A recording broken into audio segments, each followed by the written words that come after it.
Muy buenos días a los radioescuchas que nos sintonizan en las frecuencias de Telemetro Radio, a quienes nos ven por streaming a través de Metcon Go, así como en RPC Televisión, en señal de televisión digital terrestre, y a los miles de cibernautas que desde cualquier parte del planeta, ya sea en vivo o en diferido, nos siguen a través de las plataformas de Telemetro, Cuarto Poder en YouTube.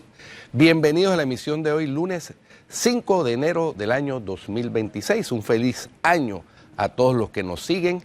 Esta es la primera emisión de este año 2026 con mucha información y análisis.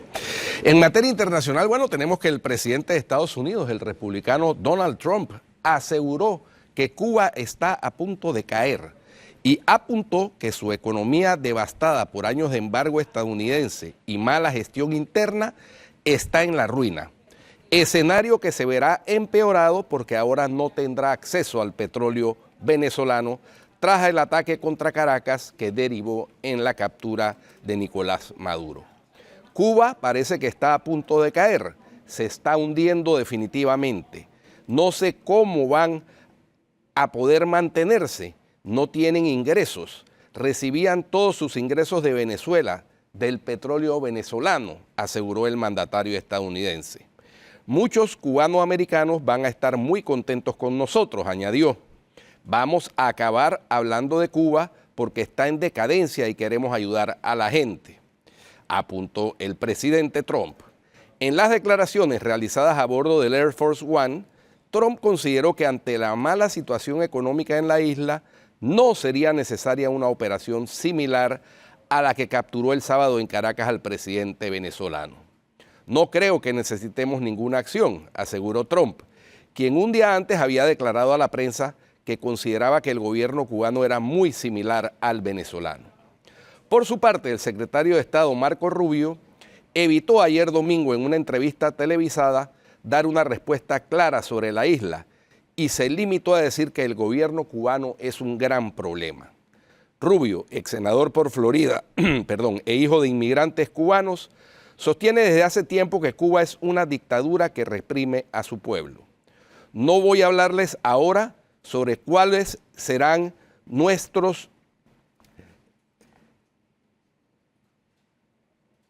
próximos pasos ni nuestras políticas al respecto, pero creo que no es ningún secreto que no somos precisamente admiradores del régimen cubano, dijo a NBC News.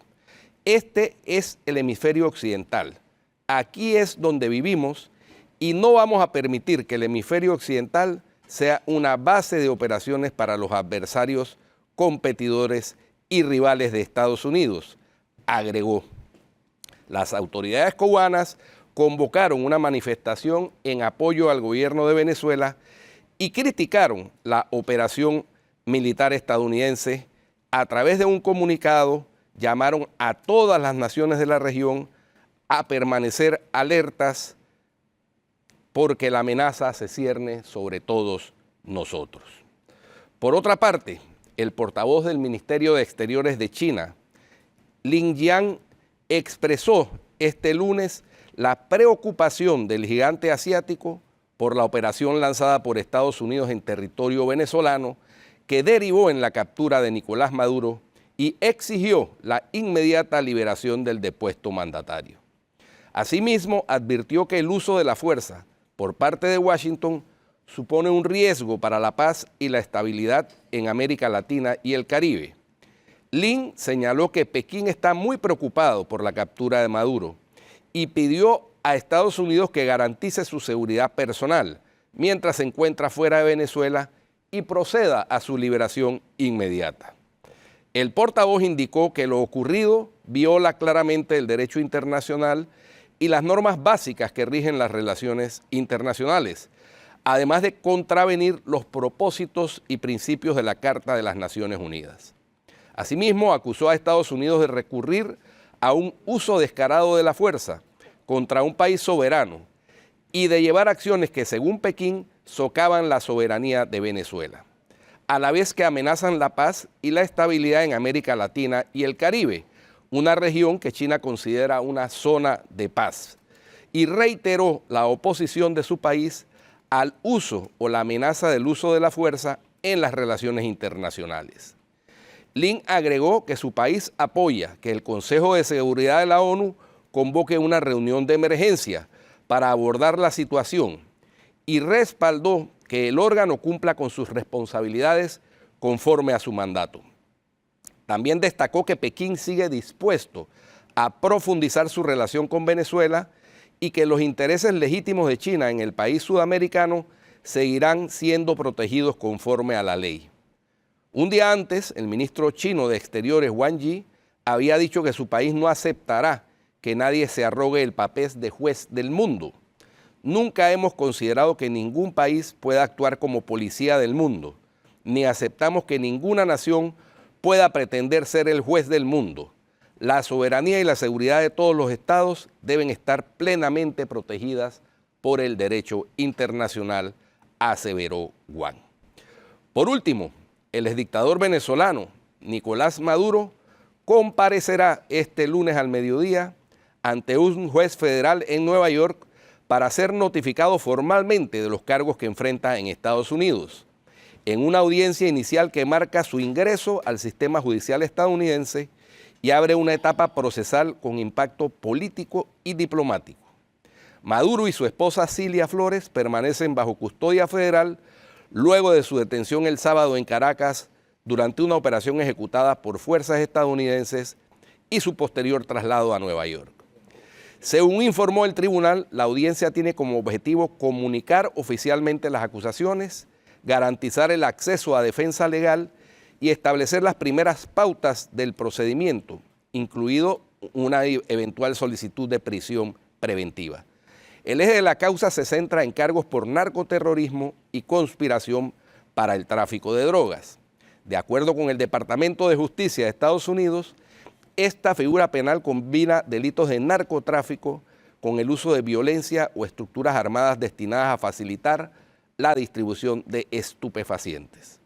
Los fiscales sostienen que Maduro participó durante años en un entramado orientado a introducir toneladas de cocaína en territorio estadounidense con el uso del Estado venezolano como plataforma de protección y logística. Las acusaciones contra el líder chavista se remontan a marzo de 2020, cuando fiscales federales presentaron cargos formales contra Maduro y otros altos dirigentes venezolanos. En ese expediente los investigadores los vincularon con el denominado Cartel de los Soles, una presunta organización integrada por miembros de las Fuerzas Armadas y del aparato político venezolano. Según la acusación, el objetivo del grupo consistía en inundar a Estados Unidos de cocaína como mecanismo de desestabilización. Desde el punto de vista estrictamente judicial, la audiencia prevista para el mediodía de este lunes no supone el inicio de un juicio ni la valoración de pruebas. Se trata del acto procesal que da comienzo formal al caso con el acusado presente ante el tribunal. En esta instancia, la Fiscalía expone los cargos, la defensa puede anticipar objeciones preliminares y el juez adopta decisiones iniciales sobre cuestiones como la detención preventiva, el calendario procesal y las condiciones de acceso a la evidencia. El expediente abre además debates jurídicos relevantes. Uno de ellos se relaciona con el alcance de la jurisdicción estadounidense sobre hechos ocurridos fuera de su territorio. El Departamento de Justicia fundamenta su competencia en el impacto directo del narcotráfico sobre Estados Unidos y en el uso de rutas internacionales cuyo destino final es ese país. Otro punto central se vincula con el estatus que Maduro podría invocar como ex jefe de Estado.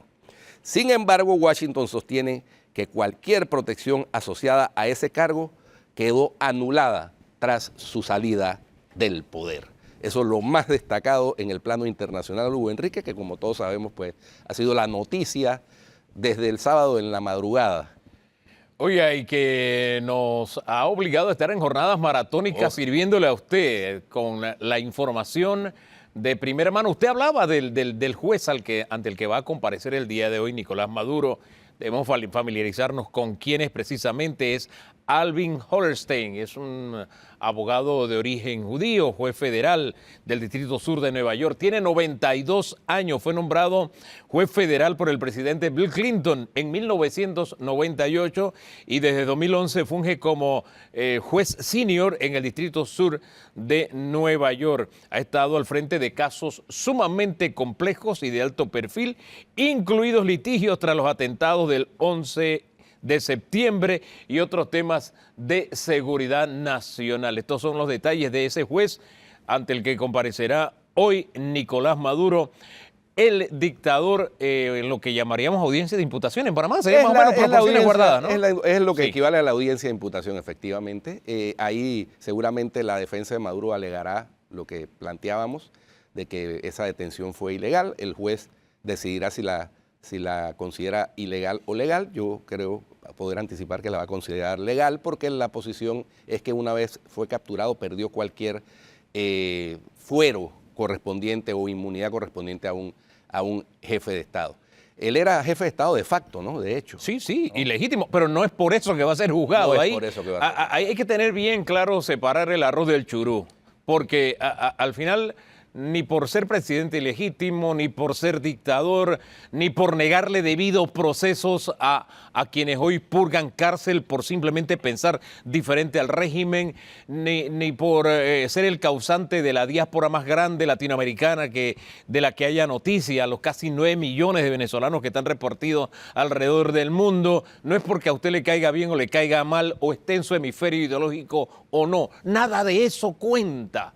Él está siendo encausado por delitos específicos en un encausamiento que, mire, recoge información de la acción de Nicolás Maduro desde inicios de este siglo. Eso es importante porque recoge actuaciones en diferentes etapas, incluso de cómo hay algunas pistas de aterrizaje a lo largo de algunos estados limítrofes con Colombia, donde el narcotráfico actúa como si fuera soberano, y eso solamente se logra teniendo la bendición, el visto bueno de un estado, y al frente de ese estado estaba precisamente Nicolás Maduro, y hacia dónde iba esa droga, precisamente hacia los Estados Unidos. Ese es el detalle con Nicolás Maduro. Las investigaciones datan, le insisto, desde cuando Nicolás Maduro formaba parte de la Asamblea Constituyente. O sea, de eso hace un buen par de días, ¿no? ¿Cómo no? Una extensa documentación. Luego fue canciller Sí. de Venezuela. Precisamente, y recoge reuniones que se tuvieron con cabecillas de FARC desmovilizados que se dedican precisamente a lo que es el narcotráfico internacional y de los acuerdos a que se habrían llegado. Todo eso forma parte del cúmulo de pruebas que presentaría la Fiscalía en este caso. Y que concentra de alguna medida la atención internacional, más allá de la discusión política, ahora en el plano legal, donde usted es especialista, don Guido. Así es. Y esta mañana muy temprano fue trasladado hacia la Corte Federal de Nueva York, donde a las 12 se debe celebrar esa audiencia, entre comillas, de imputación de cargos contra él y contra su esposa, Cilia Flores, que fue capturada junto con él. Hay otros que hacen parte del indictment que todavía siguen en Venezuela y Diosdado Cabello. y siguen Ahí ejerciendo metido. mando. Nicolásito. Así es. Que hay audio de Nicolásito que están dando vueltas por ahí. Sí, de Padrino López, que ya se pronunció. En fin, la lista es larga. Nicolásito señala una traición que ha sido el Vox Populi, ¿no? Y lo peor es que todos los cañones apuntan hacia hoy, entre comillas también, porque yo sostengo, igual que ustedes sostuvieron el día sábado, que Delcy Flores era la subdictadora. Si Maduro es ilegítimo y un dictador ilegítimo de facto, pues Delcy Flores era la sub. ¿Cómo se va a legitimar a una sub es. de un gobierno ilegítimo? Y en eso tengo que destacar la posición coherente y valiente que ha asumido el gobierno de Panamá, que dijo: no vamos a reconocer a Delcy Flores, no le vamos a sacar la tabla a María Corina Machado y a Edmundo González. Oiga, más allá de todo, de verdad, esa coherencia que se ha mantenido, y fíjese, ayer teníamos la oportunidad de conversar en debate abierto con el canciller, y aquí en Panamá, donde hay un deporte nacional que a mí no me agrada, que es la descalificación, hay varias cosas que, por lo menos en boca del analista Daniel Sobato y en el nuestro, poníamos sobre el tapete junto a Danilo Toro, y es cómo pasamos de un estadio impensado en diciembre del año 2024 a una relación con Estados Unidos estable. Eso ha sido precisamente producto de esa coherencia con que se ha manejado la política exterior panameña en ese campo. En el tema Venezuela también ha sido el mismo discurso desde el principio. Ustedes lo que están viendo son las imágenes del traslado del dictador Nicolás Maduro y su esposa, que van a enfrentar la justicia este día. Y mira, llamo la atención sobre esto, la hora en Nueva York creo que es la misma en Panamá en este momento, sí, el mismo uso horario a las 12 en este momento. Debe iniciar la audiencia. Pero fíjese que iniciaron muy temprano, a eso de las 7:30 comenzó esta movilización para un recorrido que es solamente de 10 kilómetros. Sí. Proporciones guardadas, es como si usted fuera del kilómetro cero. El kilómetro cero en Panamá está ahí en la intersección de la Martín Sosa con la Vía Bolívar, ahí en la Transísmica, cerquita del Seguro Social. Es el kilómetro cero. Es como si usted partiera del kilómetro cero y llegara a la entrada de Panamá Pacífico. Es un recorrido bastante corto, pero como usted ve, hay todo un dispositivo de seguridad para este traslado de una persona que no está siendo tratada como un jefe de Estado. Ese detalle es importante, porque fíjese, ayer, cuando lo veíamos en esa primera fotografía, la real, no la de inteligencia artificial que andaba por ahí dando vuelta de unos uniformados, qué sé yo, que usted nunca vio en esta pantalla, ¿verdad? Cuando ya vino la primera fotografía real, nosotros lo veíamos con esa anteojera, los ojos cubiertos, ese antifaz, lo veíamos también con esos audífonos y en ese momento lo que dijimos, debería estar a bordo de un helicóptero porque tiene esos audífonos, y resulta que no. Fíjese que tenemos versiones que publica la BBC de Londres con un especialista en estudios de guerra urbana, John Spencer. Y John Spencer lo que dice es que esto de ponerle anteojeras, de cubrirle los ojos y de taparle los oídos, se trata de una técnica de detención comunes en aprehensiones militares que sirven tanto para silenciar o aislar al detenido o impedir que se comunique con otros para proteger la seguridad de la misión, evitando que el detenido conozca los métodos, el personal, las ubicaciones y las capacidades empleadas durante la operación. Sin embargo, no cae en la retórica de cómo se está tratando a un jefe de Estado, sino a un delincuente común.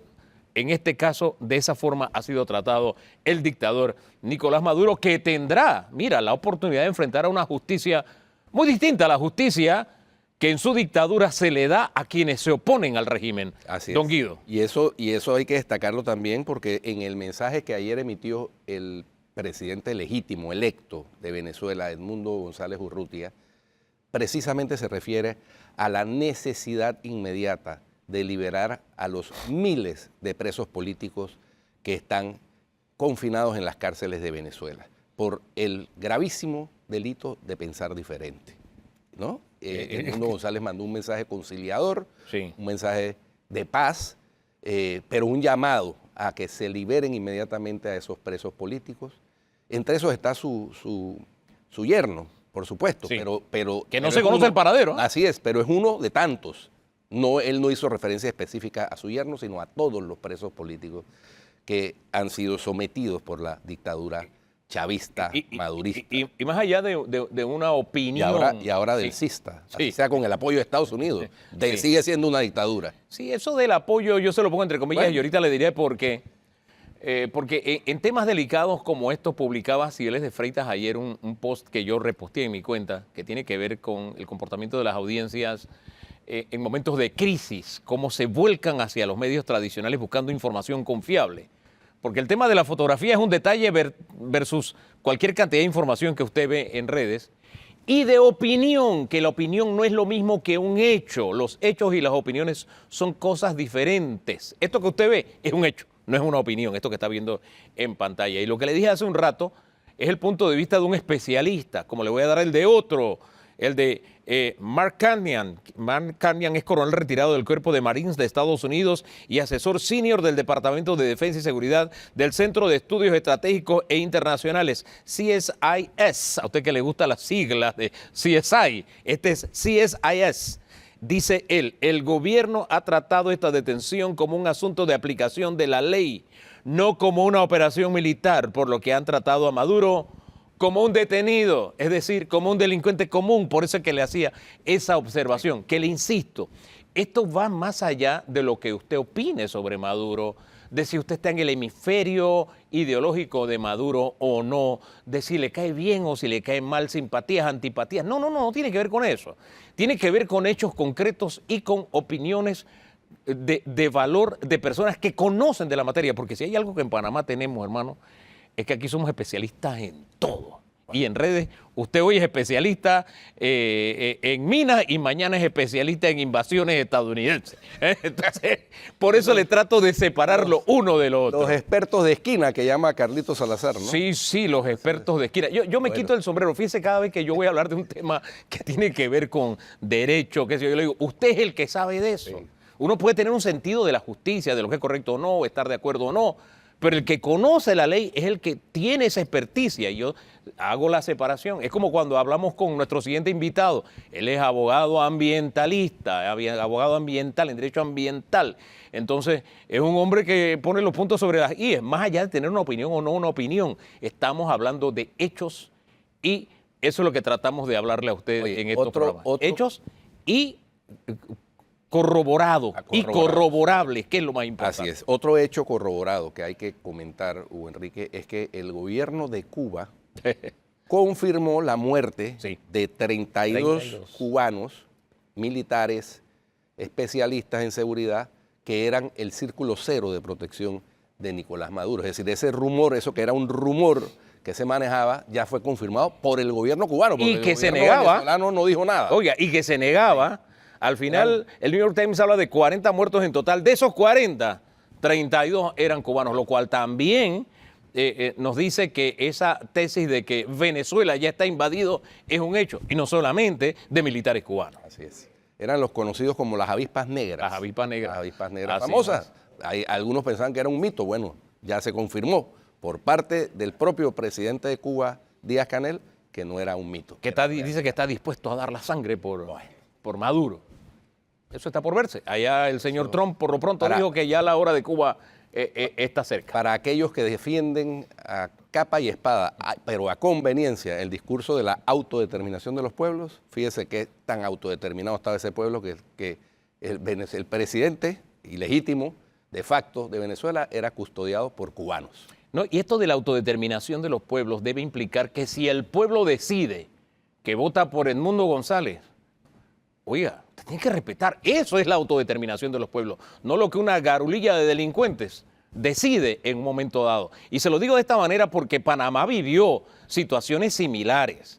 Hay mucha gente que dice, que en la época de la Fuerza de Defensa el país era más seguro. Oye, si el negocio de la droga lo controlaban, ¿cómo no iba a estar seguro el país? Entonces, uno tiene que ubicarse con los pies en la tierra cuando habla de estos temas y distinguir exactamente de qué está hablando. Y en este caso, el señor Maduro está siendo tratado como un delincuente común y no como un dictador, aunque todo esto tiene que pasar presumiendo su inocencia y todo lo demás. Presumiendo su inocencia. Estoy casi seguro que Maduro se va a declarar inocente de los cargos. Sin duda. ¿No? Sin duda. ¿Cómo se declaró Noriega? Así es. Estoy seguro que el juez le va a ordenar la detención preventiva porque él tiene el riesgo de fuga, tiene la posibilidad de fugarse, además no tiene estatus legal en Estados Unidos, ¿no? Entonces él tiene que permanecer detenido, él y su esposa. Eso se da por descontado. Por descontado, así es. Así que habrá que estar pendientes de darle seguimiento a los hechos de esa audiencia. Esas audiencias no suelen ser televisadas, ¿no? Para que recordemos, ahí hay unos dibujantes muy al estilo tradicional que después presentan sus dibujos de lo que ha sucedido y un relato de los hechos, porque sí hay miembros de la prensa, del periodismo presentes, pero no hay cámaras ni celulares. Realmente la atención en Panamá respecto a este tema ha sido muy grande. Fíjese, yo todavía en el noticiero, al inicio del noticiero, estaba respondiendo los mensajes a Juan Diego Vázquez, que participó en el debate abierto de ayer. Así que imagínense el volumen de retroalimentación que tuvimos. Le damos las gracias por ese apoyo, por esa sintonía. Al canciller le acabo de enviar el link del programa, que lo pidió como 2 horas después del programa, pero hasta ahora pude llegar a ese mensaje, porque, oiga, a veces ni siendo un pulpo usted puede responder cuando se disparan la retroalimentación de la forma en que se dio, de la sintonía de ustedes que nos dio el día sábado y que nos dio también ayer. Y de esa programación especial donde participó todo un equipo de profesionales del periodismo y de la comunicación aquí en Telemetro, tanto periodistas como personal técnico. También destacó el apoyo los 2 días de don Daniel Sobato, un analista de corte internacional y que nutrió mucho lo que fue esa transmisión, no solamente narrando los hechos de los que éramos testigos, sino poniendo en perspectiva todo lo que estaba sucediendo. Ese agradecimiento quiero hacérselo llegar públicamente a don Daniel de manera reiterada. Y Enrique, mi reconocimiento porque la conducción del panel del sábado fue magistral, igual que la conducción de debate abierto ayer, porque cuando se manejan estos temas tan delicados, que además están en desarrollo, no es fácil enfocar bien por la misma velocidad los acontecimientos, y yo creo que tuviste una conducción magistral en ambos casos. Hombre, gracias, aunque inmerecido, porque tuvimos aquí el apoyo de don Félix Antonio Chávez el sábado y también de un profesional de la comunicación naciente, pero que no deja de sorprendernos, a don Rochex Robinson, que es nuestro editor internacional y que estaba pendiente de la información, y también esa capacidad de contarla y de ponerla en perspectiva y de plantear las dudas, las interrogantes que, claro, van surgiendo y que de alguna forma especialistas de la talla de don Daniel Sobato nos orientan hacia dónde podrían estar corriendo las aguas. Y también de nuestro analista de planta, don Danilo Toro. Don Danilo Toro ayer. Vía telefónica el sábado y ayer presencialmente sin duda. Debate abierto. Sí, ayer también tuvimos el privilegio de contar con el ministro de Seguridad, un militar de formación. Y que, mire, en esto de ese deporte que le insisto, que a mí no me gusta, de la descalificación, porque los hombres somos un cúmulo de aciertos y desaciertos. Todos nos equivocamos. Pero también cometemos aciertos. Mire, hay algo que en la historia que se olvida respecto al ministro de Seguridad y que hay que reconocerle. Recordemos que aquí en Panamá, este siglo nos agarró con una guerrilla colombiana que tenía sus campamentos en territorio nacional. Y los diferentes gobiernos se hacían de la vista gorda, como que eso no existía, miraban para otro lado. Y le tocó, como el director del Senafront, echar a los irregulares de Panamá, sacarlos de Panamá, porque ellos le venían huyendo al ejército colombiano, se venían tomando sus vacaciones en Panamá porque había un acuerdo no firmado. ¿Verdad? Entre los políticos panameños. Ese era el Frente 57 de las FARC, si mal no recuerdo. Sí, exacto. ¿No? En aquel entonces. En aquel entonces. Y, oiga, echar a guerrilleros del territorio, a violentos, oiga, eso usted no lo hace con biombos ni pidiéndole por favor sal. Aquí incluso hubo bajas panameñas en esos combates que se presentaron. Y es bueno siempre rescatar la historia, y le insisto, en este deporte nacional de Panamá, que yo no me sumo a él de descalificación, reconocer aciertos que se han logrado a través de la historia y ponerle el nombre propio. Senafront en ese momento estaba a cargo de Frank Ábrego. Muy bien. Vamos a un cambio y regresamos con nuestros invitados.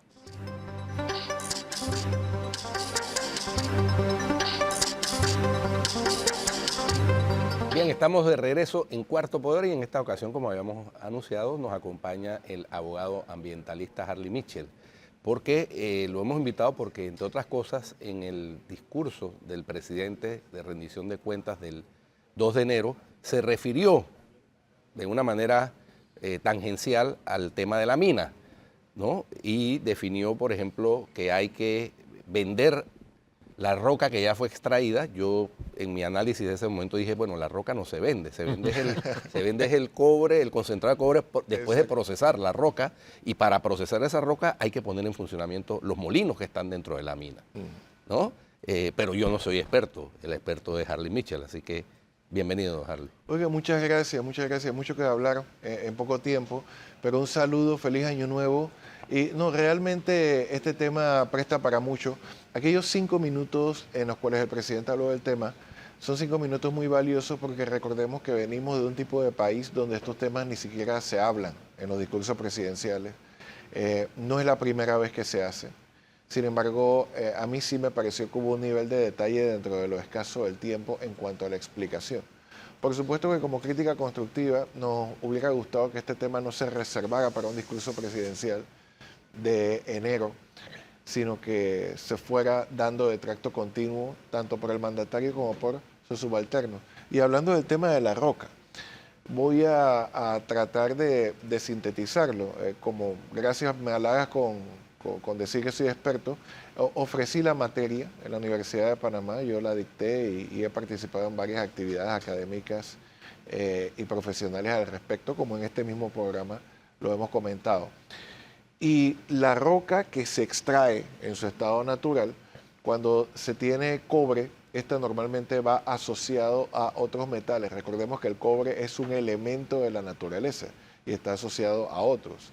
Modernamente, para poderlo extraer, tienes que observar sitios que son ricos en cobre, pero esto no quiere decir de que vas a meter la mano en la roca y que vas a sacar cobre de una vez. Ese detalle es importante porque en este proceso de ilustración, de educación que se merece este asunto, esto no es como ir al río y sacaste, metí y como en las películas del oeste. Agua. No. No es así. Ese detalle es importante. Sí, como en las películas del oeste que sacas así un sedazo, pepitas de oro. Son elementos que están incrustados en la roca y para procesarla primero tiene que molerse la roca. Estábamos hablando que una de las afectaciones ambientales es precisamente el agujero y estábamos hablando fuera de cámara de que puede verse como daño, como se menciona, pero en materia jurídica es un impacto ambiental que las empresas que hacen esto tienen que compensar. Por supuesto que la reforestación y la restauración ambiental no va a ser ahí mismo, va a ser en sitios alrededor, porque también hablábamos de la proporcionalidad de lo que existe ahí con respecto a su entorno. Y el proceso de reforestación de las áreas explotadas, eso lo aprendí en Zambia, es cuando tú tomas todos los desechos ya de la roca sin cobre, la amontonas, la cubres con la tierra que antes tenías en la superficie y otras capas y comienzas entonces a sembrar árboles nativos y se convierte con el paso del tiempo nuevamente en bosque y selva. En todo estudio de impacto ambiental de minería hay una fase de abandono donde precisamente esas actividades tienen que hacerse. Bueno, volviendo al tema del procesamiento, sí, lo que se muele al final con los mecanismos que en esta mina que estamos observando están en Panamá, son unos molinos que tienen unas bolas que desmenuzan la roca finamente, la dejan hecha una pulpa o una pasta. Esta pasta pasa por varios procesos químicos para efectivamente tener una especie de espuma donde se extrae cobre y finalmente el poder tener un polvo fino, mucho del cual quedó almacenado durante los elementos de falta de gobernabilidad del 2023. ¿Ese es el concentrado de cobre? No. ¿Todavía? Bueno, sí, este polvo fino es el concentrado Okay. de cobre en efecto. Bien. También existía roca sin procesar. Esto Sí. también hay que decirlo porque esto fue absolutamente abrupto. Este polvo fino no necesariamente tiene un contenido de cobre al 99%, por el contrario, puede tener un 30% por unidad de concentrado de cobre. Para poder alcanzar esa pureza, entonces es que tiene que exportarse para que se procese. Pero la empresa que en este caso promotora, no sé los detalles de los tratos que tenga con las otras empresas, que son las procesadoras, recordemos que esto no todo es ganancia, es gasto también. Imagínate, no, y toda una inversión. Cada uno de esos, por ejemplo, esas máquinas blancas que ustedes son mastodontes que ve ahí, cada uno son 6 millones de dólares que están detenidos. Cada una de ellas, 6 millones de dólares detenidos. También tiene que ver con el tema de la inversión. Pero quiero hacer el recorrido y me corrige, porque es lo que uno va recogiendo al hablar con expertos y al nutrirnos de fuentes responsables sobre este tema. La ley o el contenido de cobre de la roca en Panamá es de 0.38, redondeando, 0.4 gramos por tonelada. Es el contenido en Panamá. A propósito que usted decía, no es que uno mete la mano y saca cobre. Saca una roca que tiene por tonelada, ese es el porcentaje. Se convierte después de la molienda y todo lo demás en el concentrado de cobre que tiene entre 20 y 30% de cobre. Todavía no hay cobre. Todavía no, tiene que pasar procesamiento externo. Exactamente. Eso es lo que hacen fuera del país, convertirlo en cobre. Y eso cuesta también. Es más, hablé más temprano de los metales asociados. Sí. Estos metales asociados serían como residuos, no es que como metales asociados tenga cobre, oro, molibdeno. Normalmente esto es una sobra de lo que queda.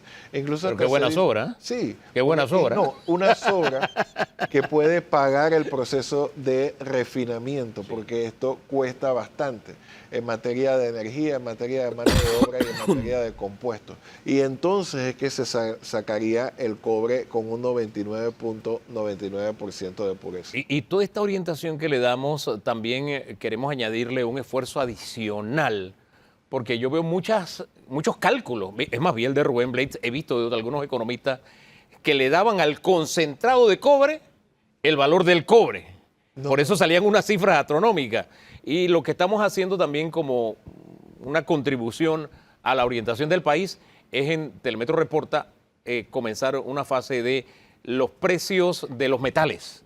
Hoy lo comenzamos, cuánto se estaba vendiendo el oro en la Bolsa de Londres al 30 de diciembre, cuánto se vendió al 30 de diciembre, creo que es la plata también que incluimos, y el cobre, para que usted tenga la orientación real. Insisto, más allá de las opiniones, que la opinión se fundamente en hechos reales y concretos, como lo que usted nos acaba de explicar. No, y ese 70% de otros metales, algunos son valiosos, o mejor dicho, compuestos, otros son incluso tóxicos.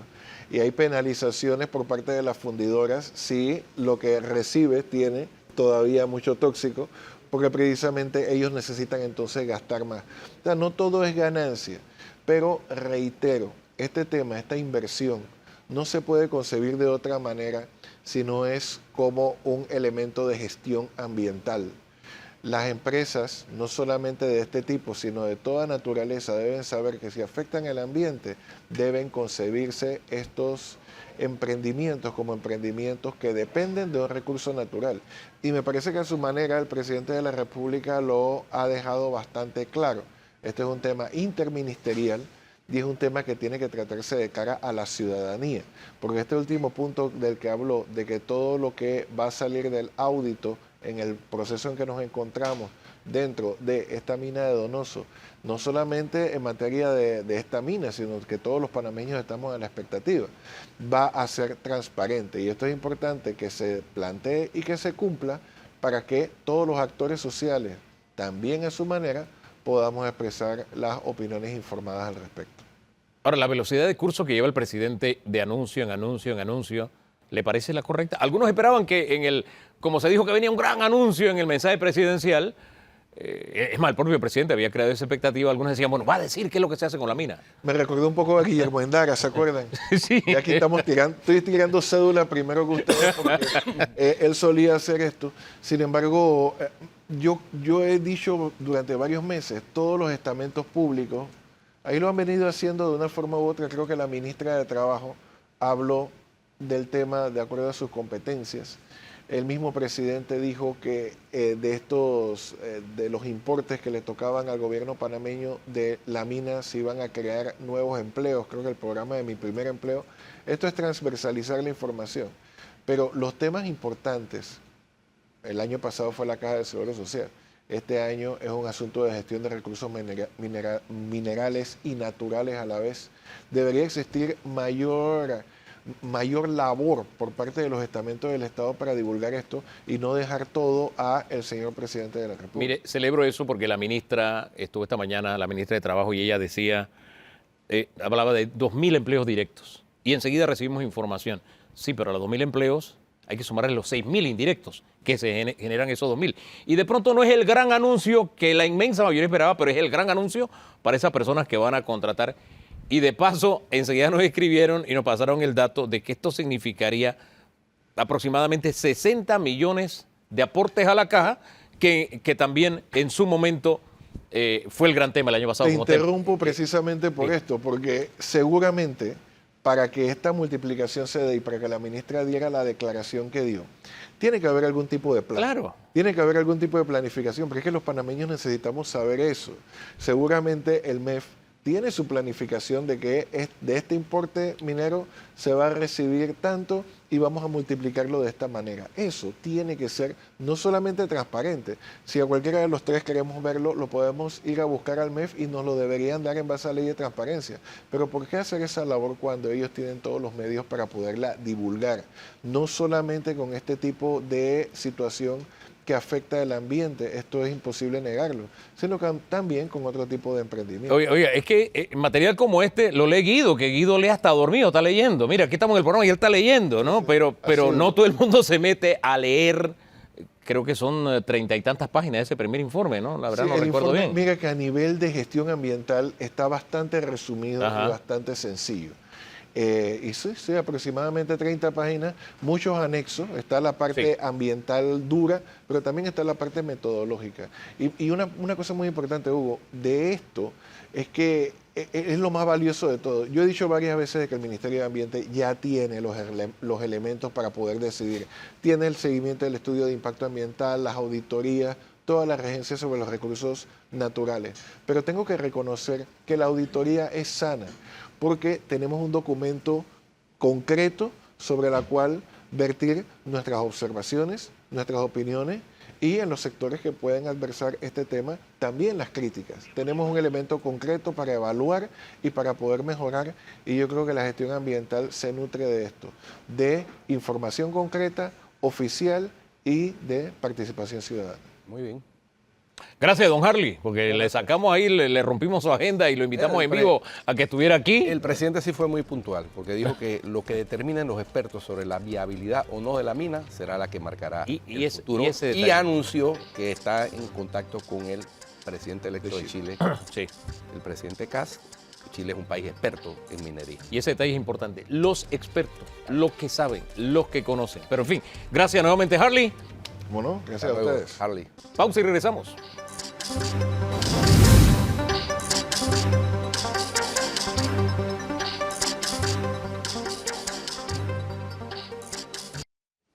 Bien, estamos de vuelta en Cuarto Poder. En esta ocasión nos acompaña el excomisionado Oriel Ortega. Él fue director de Senafrón y lo hemos invitado para conversar un poquito sobre el tema que se dio en Venezuela el sábado en la madrugada, esa operación de extracción, así fue calificada por el propio gobierno de los Estados Unidos, pero que conllevó un bombardeo, según se pudo conocer en imágenes difundidas por redes sociales y por medios, de ciertas instalaciones militares previamente a la extracción. Bienvenido. Sí, buenos días a todos los panameños y saludos a ustedes. La operación fue muy bien planeada, fue una operación muy bien planeada donde hubo elementos muy importantes como inteligencia y la nueva estrategia de guerra de Estados Unidos, que ellos lo denominan operaciones multidominio. Es controlar el mar, controlar la tierra, controlar el espacio aéreo, como lo fueron haciendo, el ciberespacio y el espacio. De esta manera ya no es las típicas operaciones que hacían de invasiones, de poner tropas en tierra, sino de ejecutar a través de la guerra electrónica sintetizadamente controles y verificar entonces puntos muy importantes para hacer lo que pasó el día sábado, ¿no? Bombardeos estratégicos a puntos donde para ellos era una vulnerabilidad, como pistas de lanzamiento de los aviones de combate, el Fuerte Tiuna, que es un bastión militar por toda la vida del ejército y las fuerzas militares venezolanas, y de esta manera pues lograr el asalto y extracción del objetivo de alto valor, que en este caso era el presidente Maduro. Ahora, nos presentó Guido a don Oriel como comisionado excomisionado, pero creo que el término creo que el término correcto es comisionado en retiro. Creo que así es, ese es el término correcto, y me permito decirlo públicamente, porque para hablar de una operación militar, hombre, aunque hay muchos militares y analistas de café, un militar es el que puede de alguna forma orientarnos, y usted tiene esa formación, sí, don Oriel. Sí. Háblenos un poquito de su formación para que como fuente también esto nos sirva de respaldo. Sí, es la formación nuestra, pues en el Servicio Nacional de Fronteras yo tuve el honor de servir a mi país durante 32 años.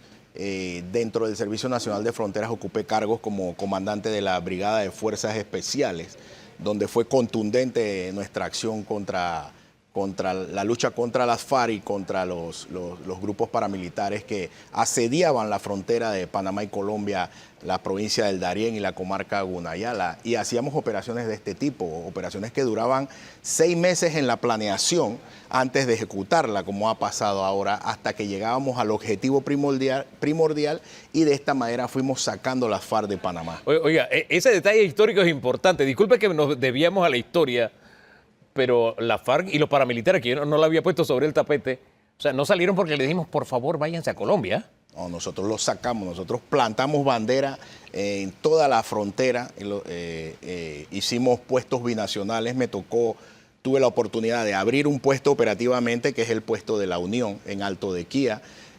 Operativamente con más de 300 hombres ejecutamos una operación con 4 helicópteros del SENAN y se posicionó el país ya en la línea fronteriza. Posteriormente, las bases binacionales del Alto Limón y la Hoya, hoy en día también, que es en el área del Cerro Tacarcuna. Allí ya era entonces yo director de inteligencia, tenía la expertise de operaciones especiales, pasar a inteligencia, y eso fue un cúmulo muy importante para lograr el éxito y sacar a esta amenaza de Panamá. Oiga, cuando el presidente Trump habló de que si el señor Maduro se hubiera metido en su búnker, que según Maduro, en declaraciones, creo que fue por ahí por Año Nuevo, una de sus últimas declaraciones a un colega apellido Ramón Ramonet, él decía que él tenía un búnker que era impenetrable, ¿verdad?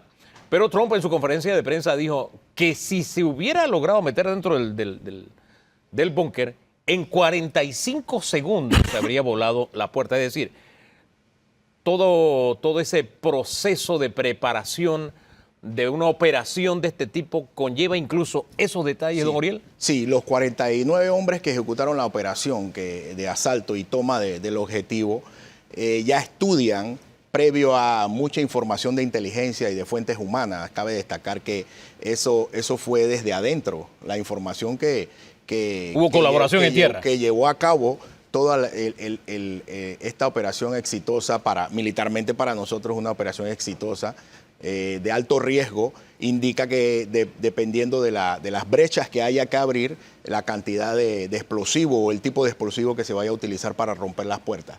Un detalle muy importante y estratégicamente, en mi concepto, muy fallido: meterse en una instalación militar daba a pie a que las fuerzas regulares entraran con todas las capacidades. Si hubiera estado dentro de la presidencia, dentro del Palacio Miraflores, hubiera sido una manera muy diferente de accionar. Pero estar dentro de la base del Fuerte Tiuna fue para mí la debacle del presidente Maduro. Ahora, una de las claves también que yo quisiera entender un poco mejor es, sí, hubo combate, hubo intercambio, pero también el éxito de una misión se mide por las bajas.